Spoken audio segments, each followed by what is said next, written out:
it appears things are going from bad to worse for Erik ten Hag's Manchester United. They trail at home to Brentford by the odd goal. You spoke before the game for United's need to cut out mistakes. Yeah, that has been the downfall for United all season. Silly, unnecessary mistakes, giving the ball away in areas where you shouldn't be giving the ball away. And then the recovery from those mistakes has been terrible. And again, today, we see it again. You know, Casemiro giving the ball away. And it's 4v4. There are opportunities here to clear the ball. They're not being cleared. And then, of course, the goalkeeper is not covering himself in glory in that one. Let's look at it. Casemiro gives the ball away here, dives in. There's no need for that dive in. Amrabat, the other midfield player, very slow in getting back. Then Lindelof had this opportunity to clear the ball, doesn't. He jumps in again. He's not blocking the view for the goalkeeper at all, but he could maybe have blocked the ball, but just cleared the ball there, And then, as I said, with Onana. My theory here is, so he's just lifting up, He's not setting off. So his arm is coming up to go down, whereas as a goalkeeper, you learn, the practice is you learn to dive along the ground for the ball. You don't go up to come down. And as I said, we saw the same mistake against Bayern Munich.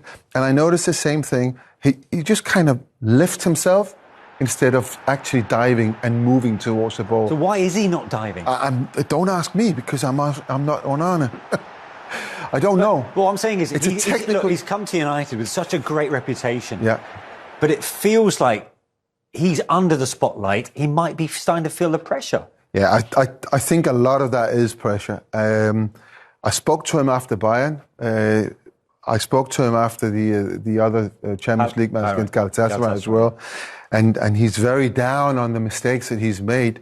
And I'm trying to speak to him about what it's like to be at Manchester United, where you have to take whatever you've made, you have to put it in a box straight away and put it to the side. So you make a mistake in a game.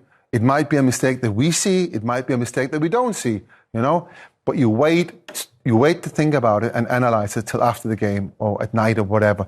You have to be there for the next moment. If you're not, you'll make the next mistake. Yeah. And now, he's upset the whole team. They now will even more not trust him.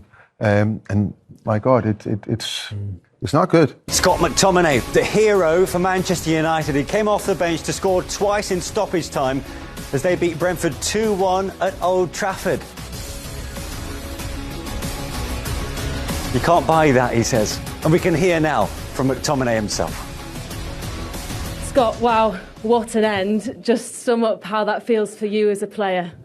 That probably might be one of my favourite moments on the football pitch. 2 goals at the death was incredible, but I'm just happy, to get to contribute and show them that I can do it. Just put into words how important that win was for Manchester United today.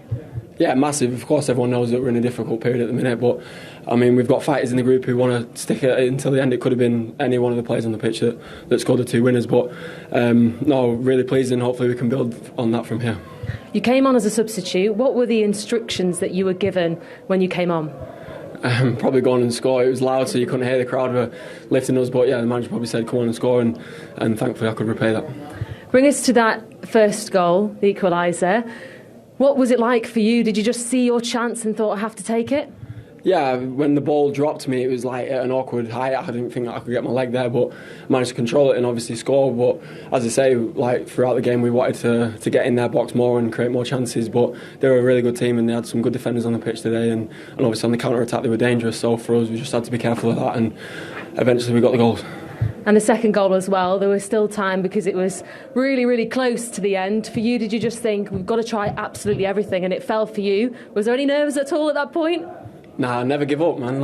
You never give up, and no matter what situation that your life is in, never give up, never throw the towel in. And at this football club, it's demanded that you never do that. And for me, I've been brought up since I was 5 years old here, and I know that better than anyone. You've seen some late drama at Old Trafford during your time there. But what a way for United to win it today. I didn't see that coming, to be honest. I really honestly think they played a terrible game today. There was no inspiration, there was no energy, there was no imagination, nothing. And in the end of the game, he comes on with 3 minutes to the 9th, so 87th minute.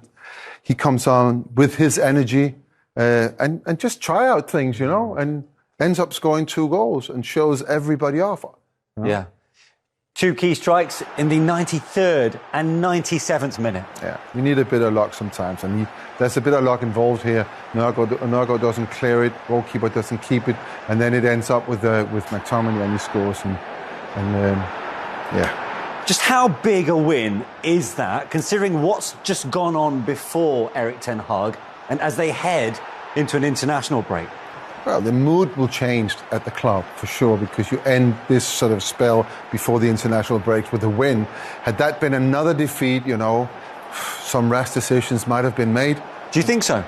I don't know. I say might have been. You never know. You never know. It's football. You kind of never know what happens in football.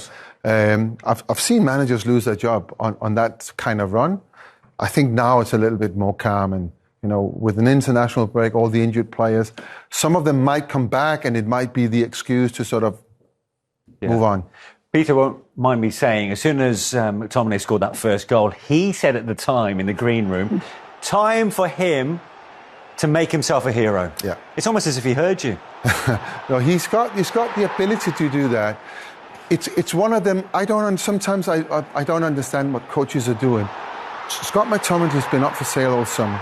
I don't understand that. He's a fantastic player. You need utility players that can play different positions, that can come from the bench and change the course of the outcome of the game. And he's definitely one of them. And you bring in players where, you know, again today you sit there with big question marks. Why is that player here? You know, he comes on. First and foremost, he cares. I think that's the biggest thing. He understands. Pete always talks about the DNA of Manchester United. Johnny Evans has got that. You look at Scott McTominay, he knows what it means to play for Manchester United. And you could see when he came on there, it was a hunger, desire. I'm going to show you. Gets 2 goals, he's the hero. OK, amazing drama then at Old Trafford. Let's take you around the grounds, bring you up to date with all the key incidents and goals